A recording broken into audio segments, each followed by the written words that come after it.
I learned my fucking lesson, okay? I learned my lesson, all right?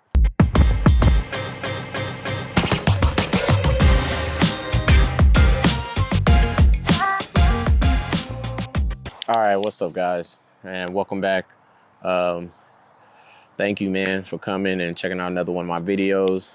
If you're one of the people that have seen any one of my other videos, man, thank you so much. I appreciate that very much, man. Thank you, as I'm trying to grow here on YouTube. Anyway, I was just in the middle of a ride. Well, I'm actually in the middle of a ride, and I was thinking about my trip and my last gear interview and the changes that I've just recently made after my being unsuccessful with going to Denali. So one thing I wanted to say is I said that I didn't really think about weight. Okay, that was out of inexperience. I'm not an advanced bike packer, I guess. I've only been doing this for a few years. But I will say this. I had a lot of luxury items I was carrying. Also, I was carrying like 10 pounds of food. I won't be doing that on my next attempt. I'll probably only be carrying one meal. And I'll probably only have my bear container empty. But I will say this about weight, man. If you do want to glamp and carry a lot of luxury items on your bike, that's let your terrain dictate how much weight you carry and what you carry, because that is really the biggest determining factor. Here in Alaska, those are some of the longest climbs that I've done, and I knew it was hilly, but I just not. I definitely had way too much weight. I had over 100 pounds. My new setup is less than 70 right now. So I'll say this. So don't let mistakes, and if you seen my video, happen to catch my video, and you're new, you want to get into backpacking, go ahead and do that, man. Everything, best learning comes through trial and error, and learning a better way by doing. Sometimes watching is not enough. So sometimes you have to do it. All right, so let's talk about what I changed. Because I am in the middle of a ride. I don't want to pull all my stuff out in this area, but it's the same stuff. Everything's pretty much the same. So what's changed? What was a big thing?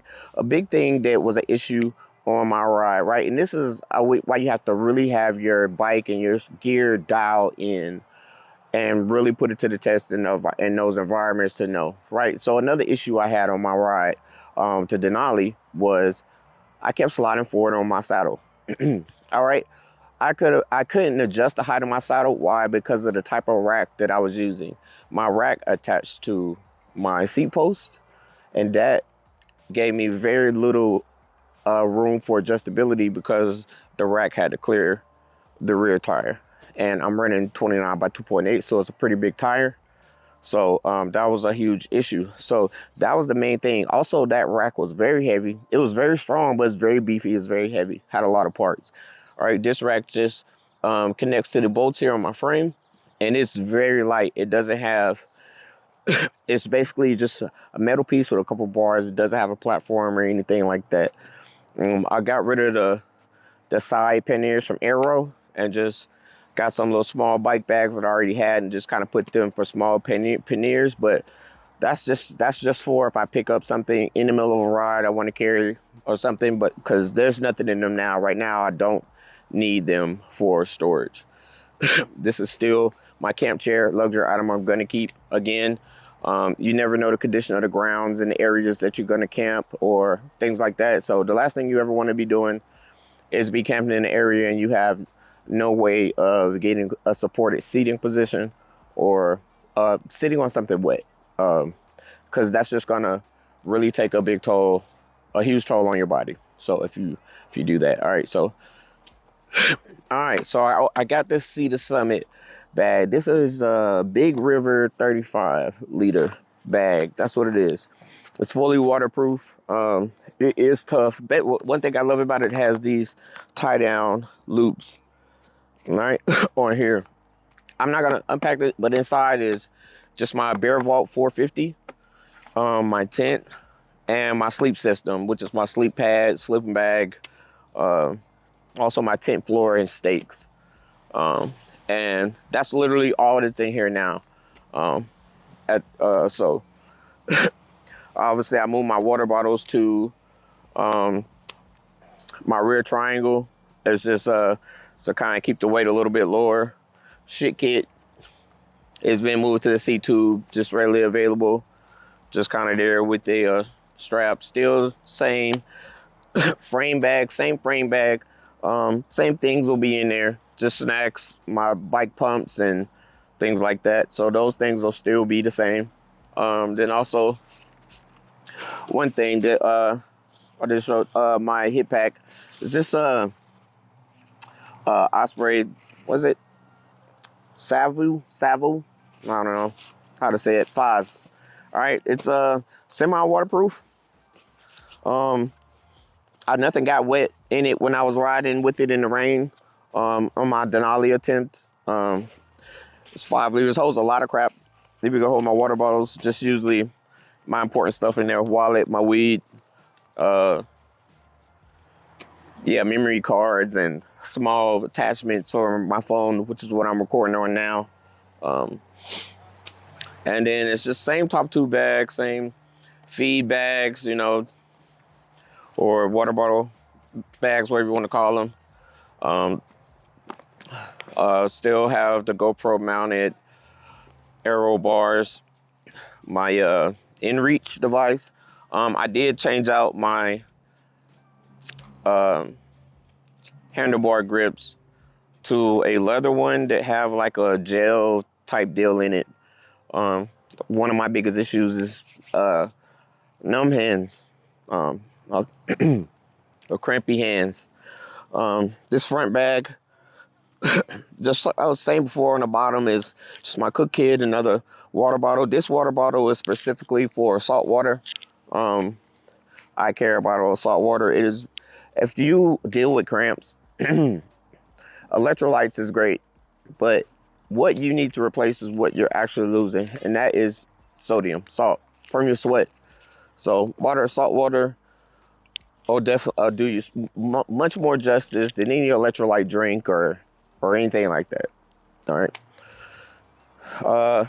My bear spray would normally be in here, but I left it on the freaking side of the road out there in the hills on my Denali trip, so I had to get some more. Just my bear horn, my knife. This is all my electronic stuff. So just my camera that I shoot photography with, Canon M6 Mark II. It's been the best camera I've used so far, my favorite camera. Love this camera. Just a little grill thing. Also adjustment in this. I used to carry this whole grill, little titanium grill. I used to carry the whole thing. It was less than 2 pounds, but I just found it to be some unnecessary weight after I made a closer analysis of my gear and my setup. And I now just carry this because this weighs almost nothing. And if I do grab a steak or something from a store, be nice to have this to cook it on over the fire, you know. And then it's just my med kits. It's not the same med kit before. It's just been broken down to this small thing right here now. It's not my previously almost 5 pound med kit that I had. So that's a change. Also, luxury item, coffee maker. I have to have coffee, automatic coffee maker. This thing is heavy. It's almost 2 pounds, but I sacrifice a lot of other crap to carry this because the convenience of an automatic coffee maker that heats up the water itself and all that is just kind of, for me, haven't done a lot of bike packing, but I've done a lot of camping and a lot of outdoor stuff and a lot of stuff in the cold, especially. Man, having something that can make your coffee for you while you are doing something else at camp in the morning, whether it's cleaning up camp or whatever, is just so good, as opposed to having a French press or boiling water and making it yourself. Because as quickly as you may be able to do it, it actually is a time-consuming thing, especially if you're a person who really likes your coffee a certain type of way, kind of like I do. So yeah. But that's pretty much it for the changes. Like I said before, my bike was around like 113 pounds altogether. And like I said, a lot of it was carrying stuff and being worried about things going wrong. So I'm carrying everything to try and prevent anything to go wrong. Instead of remembering, I pay for search and rescue insurance for a reason. I have it in reach for a reason. And I should be packing for success. So I think that's the biggest thing I learned. Don't pack for disaster. Prepare for disaster, but prepare more for success. Be aware of disaster, but don't have fear of it. I had a lot of fear and anxiety on that ride. And that's another reason why I like doing this, because I try to get a lot of those things under control. Anyway, man, so the moral of the story is, man, don't be afraid to fail. Don't be afraid to make mistakes, all right? All your best learning is gonna come when you fail, all right? That's a part of learning anything, all right? Especially things that require you to do something physically, okay? So, and everything is mental, and be honest about your capability when you're getting into bike packing, especially if you're gonna be going into very remote areas, okay? It's very dangerous. You will fucking die, all right? Don't fuck off, all right? And yeah, man, just take what you need, all right? The reality is you don't really need a lot to have a good time out there, and that's something I lost sight of. Just being so anxious about this trip and it being so long, and my first solo trip and everything like that. So yeah, just, you know what I'm saying? That's the biggest thing. Don't allow your fear to take away your focus, allow you to overlook things and underestimate things, which can also ultimately lead to the end of your ride, man. So yeah, so that's the biggest thing about that, man. What's the weight difference in my bike? Like I said, it was 114 pounds, and now it is 68 pounds, and everything. So yeah, and I'm actually guys, I'm actually planning on making a custom case to sit on my handlebars for my my camera and I'll just let the plane go by. I'm very close to the airport. But yeah, for my camera and for my recording equipment, my gimbal, which is doing what it's doing now, things like that, just so it's readily available, a waterproof one, pretty custom. I think I'm gonna record it. I am by no means a seamstress, but I do own a sewing machine, so look out for that video, man. I'm gonna kind of jazz it up a little bit, make it kind of sexy, man. Anyway, I appreciate you guys, man, for coming again, watch another one of my videos, man. Thank you so much. If you don't mind, hit that subscribe button, hit the freaking like button, man, and also hit that bell, man, if you like my content, man, or if you're feeling this. Thank you guys again, and I'll catch you next time. Woo. Keep looking out and keep rolling. Peace.